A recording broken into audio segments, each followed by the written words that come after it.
जम्मू शाहरा पर खूनी नाला के नजदीक हुए हादसे में 4 मजदूरों की लाशें बरामद, दीगर की तलाश जारी।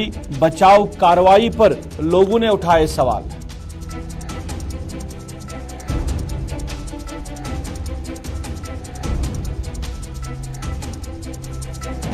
मरहूम मौलवी मोहम्मद फारूक और अब्दुल गनी लोन की बरसियों पर हुर्रियत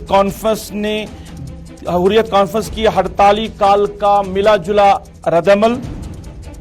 शहरी खास के बेशतर इलाकों में हड़ताल का रहा असर, कारोबारी सरगर्मियां रही बंद, इजाफी सिक्योरिटी रही तैनात।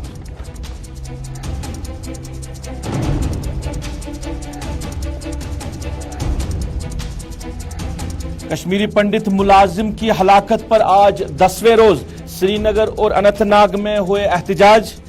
सरकार के सामने फिर से मुंतकली की दोहराई मांग। मरकजी सरकार से लेकर जम्मू कश्मीर इंतजामिया पर उठाए सवाल।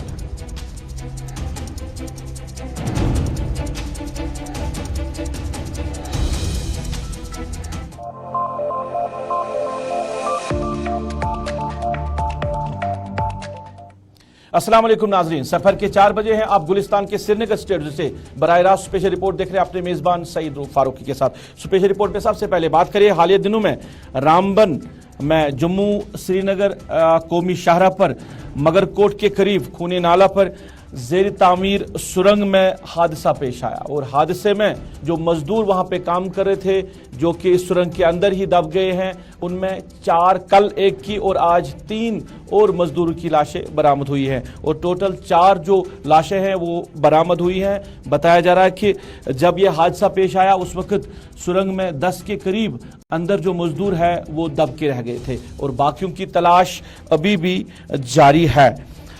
इस हादसे में शिकार हुए जो लोग हैं, उनके जो लवाकिन हैं, वो भी इस मौके पे मौजूद है जहां पे ये तलाश जारी है। मगर कहीं ना कहीं लोगों ने सवाल उठाए हैं सरकार की जो मैन एंड मशीनरी के हवाले से कि जिस तरह ये कार्रवाई चल रही है उसको लेकर सवाल उठाए हैं लोगों ने कि सही तरीके से नहीं उठ रही है। दूसरा ये कि जो इस टनल पे काम चल रहा है उसको भी लेकर सवालात अब उठाए जा रहे हैं लोगों की तरफ से। हम लोगों की बात पहले आप तक पहुंचाएंगे, लोग क्या कहेंगे, फिर अपने साथी से भी इस हवाले से और मजीद जानकारी जानने की कोशिश करेंगे। ये हादसा नहीं, ये सोची समझी साजिश है जिसको आप कहते हैं ना, इसमें क्रिमिनल नेग्लिजेंस है, इसमें क्रिमिनल इंटेंशन के साथ। ये आप ये देखिए NHI वाले कहाँ पर हैं, इनकी कंसल्टेंसी कहाँ है, आप ये खुद देखिए। विदाउट उसका फेस को कंक्रीट करके हुए इन्होंने काम लगाया कैसे? काम अलाट होता है सीगल को, तो सरला वाले कहाँ उसमें घुस के आगे हैं?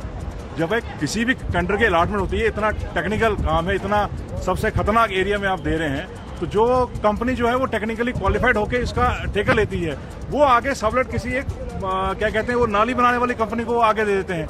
तो उसने हादसे करने नहीं है तो वो क्या करने हैं? हमारे साथ देखिए आप क्या कहते हैं इसको, सिटी लेबर के जो है स्टेट के प्रेसिडेंट है मुजफ्फर वानी साहब, ये यहाँ पर मौजूद हैं। इन्होंने भी कल जो है लेबर कमीशन से बात की कि आप सेफ्टी मेजर लिए बगैर आप क्या वो ब्लास्टिंग वाला कहीं वो जो उसका लाइसेंस शुदा था, वो क्या आपने NHI की जो सबसे बड़ी कल आपने देखिए पुलिस ने जो पर्चा लगाया है वो लगाया किसमें है? वो कह रहे हैं 304A में, जो जैसे अब किसी गली चली का जो है रास्ते में वो कुत्ता मर गया है, अब उस पर भी नहीं लगता है।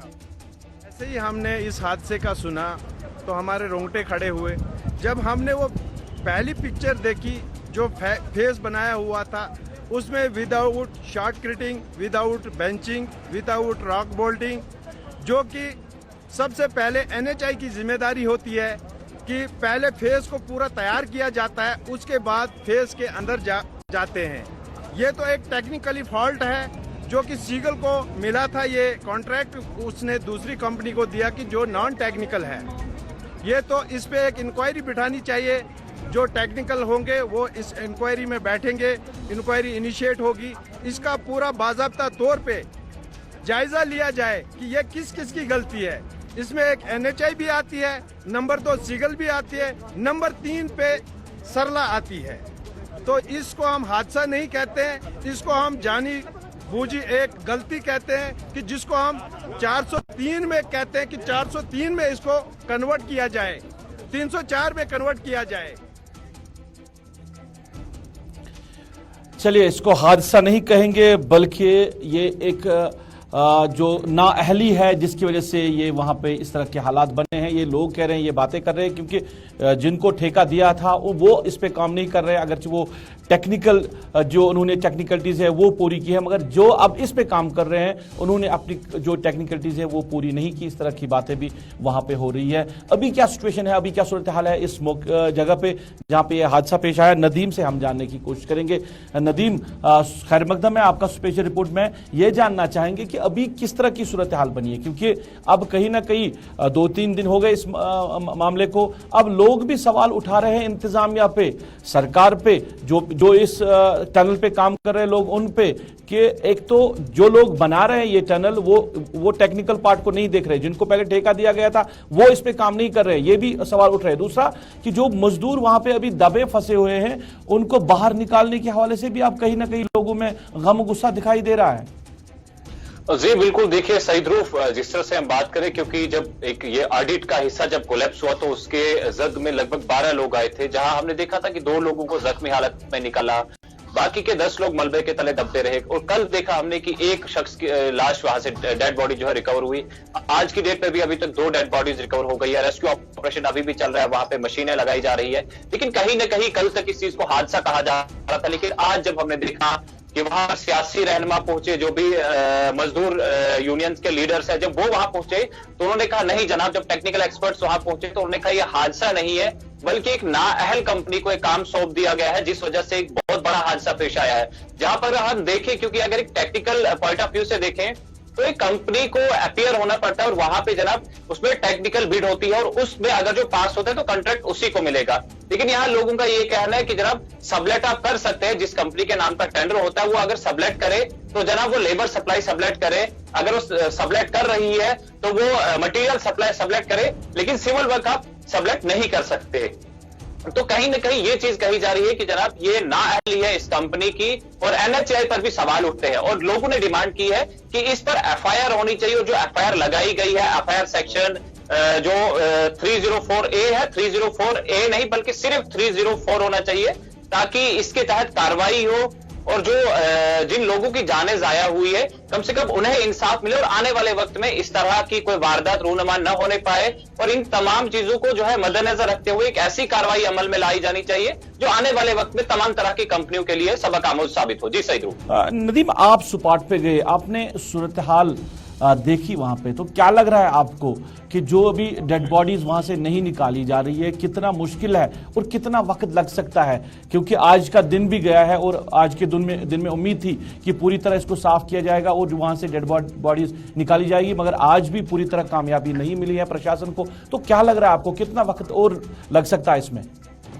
बिल्कुल, देखिए सईद रूफ, जहां तक हम आज दिन की बात करें तो काफी मुश्किलात तो थी, चैलेंजिंग काफी है। अगर हम देखें वहां पे तो रॉक जो चट्टाने खिसक आई है, मलबा खिसक आया है, उसको क्लियर करने में काफी तरह की दुश्वारियां है इस वक्त क्लियरेंस एजेंसीज के पास। लेकिन बड़ी दिलचस्प बात यह है कि जिस कंपनी का एक काम बताया जा रहा था कि जनाब ये सरला कंपनी का काम है, लेकिन जब हम वहां पहुंचे और हमने जानने की कोशिश की तो वो सरला कंपनी के कोई भी लोग वहां पे ना पहुंचे, ना उनकी मशीनरी है। ये जो रेस्क्यू ऑपरेशन तमाम ये जो वहां पे मशीनरी लगाई गई CPPL की लगाई गई है, यानी ये चीज क्लियर हो जाती है कि जनाब एक तरफ परेशानी तो है, लेकिन दूसरी तरफ जिसकी जिम्मेवारी थी इन डेड बॉडीज को वहां से निकालना, लेकिन उसका कोई भी जिम्मेवार आपको वहां पे नहीं मिलेगा, जिस वजह से ये मजीद वक्त ले रहा है। एक तो वहां पे मलबा वक्त से गिर रहा है, लेकिन दूसरी तरफ जिस मुतल्लिका कंपनी की मशीनरी वहां पे होनी चाहिए वो तमाम चीजें भी वहां पे अवेलेबल नहीं है। जी सही रूप। नदीम, आखिर में मुझे बताइए कि अब जब लोग सवाल उठा रहे हैं कि क्या कुछ वहां पे हो रहा है, कंपनी को दिया गया था टेंडर, उन्होंने नहीं किया, उनके लोग वहां पे मौजूद नहीं है, तो क्या किसी को अकाउंटेबल बनाया जाएगा? इस तरह की जो जिला इंतजामिया है उनकी तरफ से कोई बात सामने रखी गई है कि किसी न किसी को तो अकाउंटेबल बनाया जाएगा इस मामले को लेकर?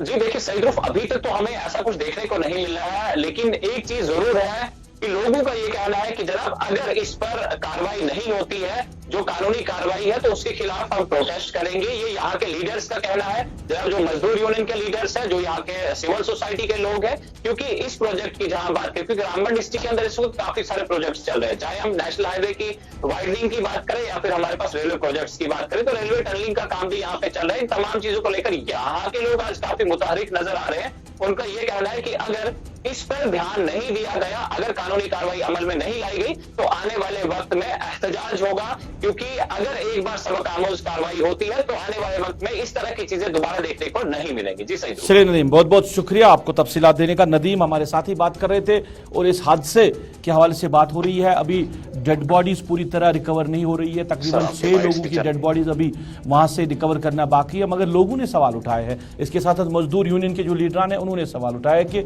इसके खिलाफ कार्रवाई होनी चाहिए और जिनकी ये नेग्लिजेंस है उनके खिलाफ कार्रवाई होनी चाहिए। अगर नहीं होगी तो फिर एहतजाज होगा, क्योंकि यह हादसा नहीं बल्कि एक नेग्लिजेंस है जिसकी वजह से गरीब मजदूरों की जानें चली गई।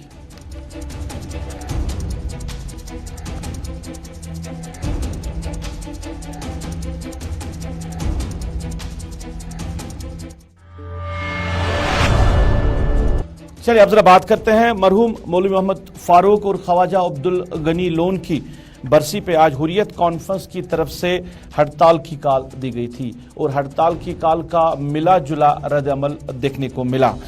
शहर खास के कई इलाकों में आज कारोबारी सरगर्मियां बंद रही, दुकानें बंद रही और सड़कों पे ट्रांसपोर्ट भी गायब रहा और सिक्योरिटी की इजाफी नफरी को इलाके में तैनात किया गया। जो विजुअल्स आप देखें राजौरी कदल के विजुअल्स हैं, जहां से आज दुकानें बंद रही, ट्रांसपोर्ट भी सड़कों पे गायब ही रहा, निजी ट्रांसपोर्ट ही सड़कों पे देखने को मिला। इसके साथ साथ ईदगाह की तरफ जाने वाले रास्तों को भी आज बंद कर दिया गया। इधर अगर बात करें तो सिविल लाइन्स इलाके की अगर हम बात करें तो वहां पे कारोबारी सरगर्मियां खुली रही, वहां पे ट्रांसपोर्ट भी चलते हुए देखने को मिला, वहां पे हड़ताल का असर ज्यादा देखने को नहीं मिला। इधर सियासी जमातों के रहनुमा डॉक्टर फारूक अब्दुल्ला, महबूबा मुफ्ती और बाकी लीडरान ने मरहूम मौलवी मोहम्मद फारूक और ख्वाजा अब्दुल गनी लोन को जबरदस्त अल्फाज में खराज अकीदत पेश किया। अभी क्या कुछ सूरत हाल है इलाके में, शहर खास के इलाके में, आप तक तफसीलात पहुंचा रहे हैं हमारे साथी फैसल रियाज।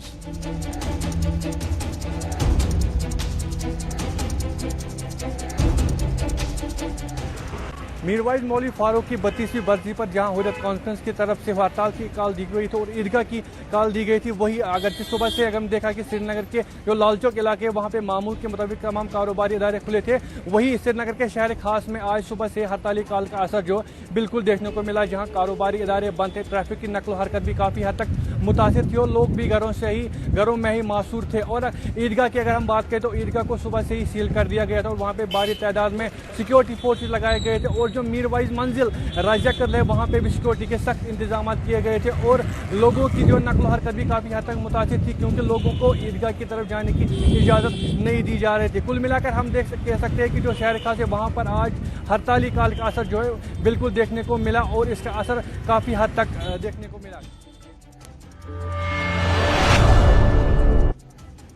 नाज़रीन, कश्मीरी पंडित मुलाजिम राहुल भट्ट की हलाकत और आज उसकी हलाकत का 10वां दिन और इस सिलसिले में आज 10वें के दिन पे जो कश्मीरी माइग्रेंट पंडित हैं उन्होंने एहतजाज किया।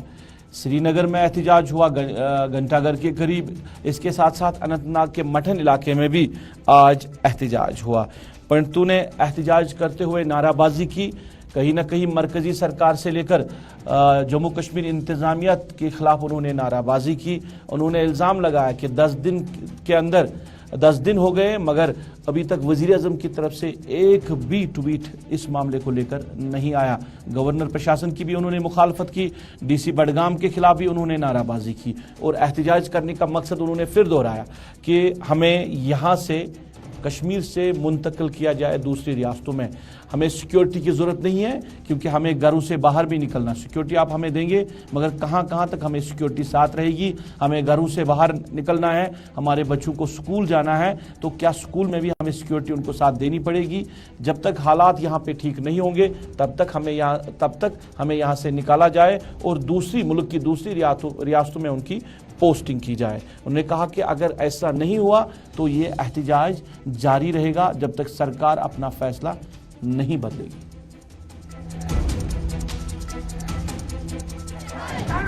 देखिए, सेफ लोकेशन पे प्रोवाइड किया जाएगा तो क्या वो हमें इतनी अच्छी सिक्योरिटी देंगे कि जब भी हम घर से बाहर निकले हमारे साथ सिक्योरिटी गार्ड हो।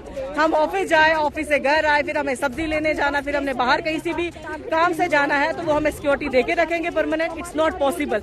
ये पेजेस पे अच्छा लगता है, पेपर्स पे अच्छा लगता है, बट प्रैक्टिकल ये है ही नहीं। अगर सिक्योरिटी होती तो आज हमारे राहुल भट्टी जिंदा होते। हमारी एडमिनिस्ट्रेशन से ये डिमांड है कि हमारी 2 ही डिमांड्स है, उनको पूरा किया जाए, that is ripple the bound, और हमें रिलोकेट किया जाए out of the Kashmir division. ये डेफिनेटली हम चाहते हैं यहाँ पे नौकरी करना, हम इसीलिए आए हुए थे कि हम यहाँ नौकरी करना चाहते थे, लेकिन स्पेशली जब से टारगेट किलिंग्स हुई है, वी आर नॉट रेडी कि हम यहाँ इसलिए आए कि हम अपनी जान गंवाएं। प्रोटेस्ट की वजह हमारा भाई राहुल भट्ट, उसको मार दिया गया, छल्ली कर दिया गया गोलियों से, वो शहीद हो गए यहाँ पे। आज एक राहुल भट्ट है, कल एक और राहुल भट्ट पैदा होगा, दोबारा उसको मार दिया जाएगा। सरकार कर क्या रही है? आज हमें 10 दिन लगातार यहाँ पे 10 दिन करते हो गए, प्रोटेस्ट करते हो गए, लेकिन कोई रिजल्ट हमें नहीं मिला। Result is 0।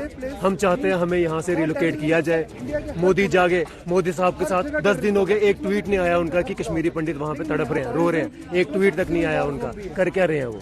सोए हुए हैं, नेपाल बैठे हुए हैं, क्या कर क्या रहे हैं वो? हमारे लिए एक ट्वीट तो कर दे कम से कम। मेरा सिर्फ अपने हिंदू भाइयों से ही रिक्वेस्ट नहीं, अपने मुसलमान भाइयों से भी है कि हमारे साथ खड़े रहें। हमारी लाइफ की उनको भी परवाह है, मुसलमान भाइयों को भी है, वो भी हमारे साथ रैली में आए, हमारे लिए बोले। सभी जितने भी हैं सारे हमारे लिए रैली में बोले। और हमारे जो डीसी साहब हैं उनको तो टर्मिनेट कर दिया जाए टोटली, वो किसी काम के नहीं है। उन्होंने कुछ भी अभी तक हमें कोई आश्वासन नहीं दिया। क्या कर रहे हैं हम? 10 दिन से हम यहाँ पे।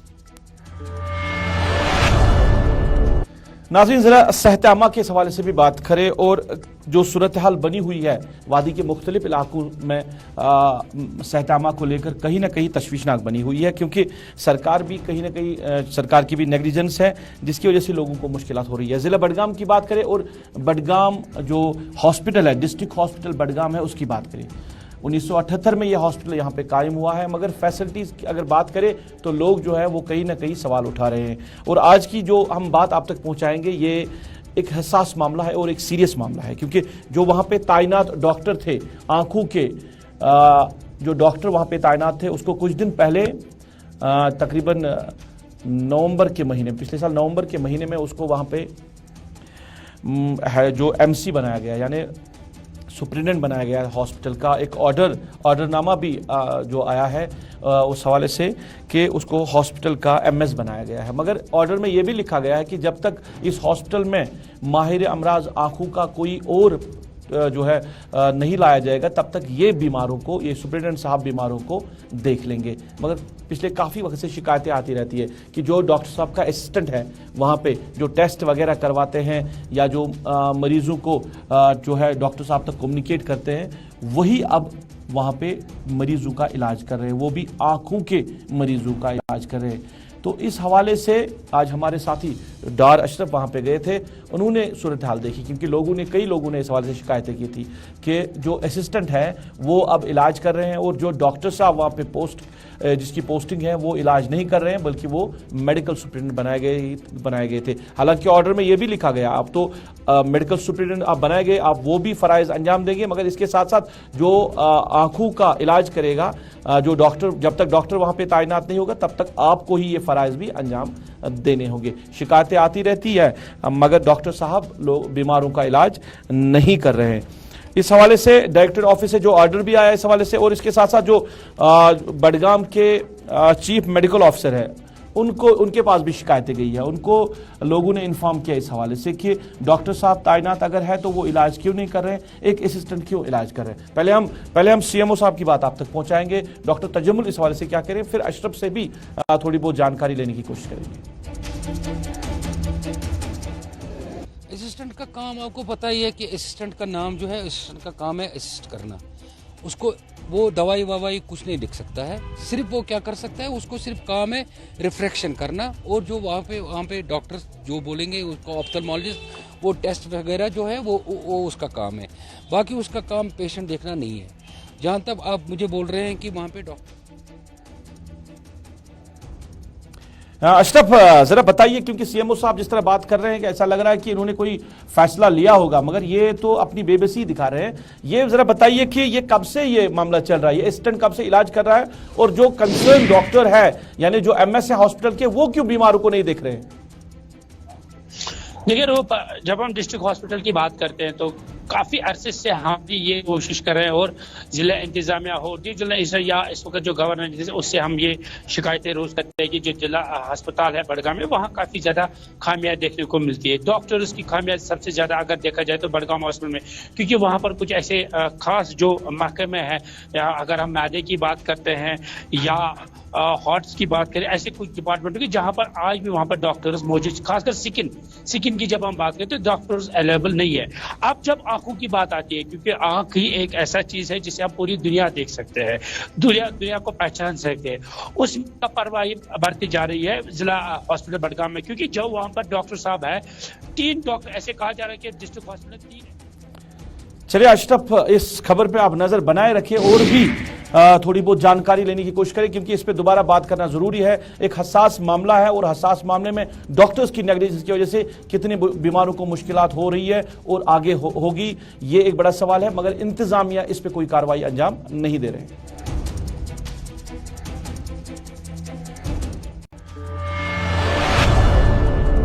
चलिए नाज़रीन, इसके साथ ही अभी तक के स्पेशल रिपोर्ट से अपने मेजबान को इस वादे के साथ दीजिए इजाजत, आप अपना ख्याल रखेंगे, हमें अपनी नेक दुआओं में याद रखेंगे। अल्लाह आपका हमारा सबका हाफिज़ व नासिर।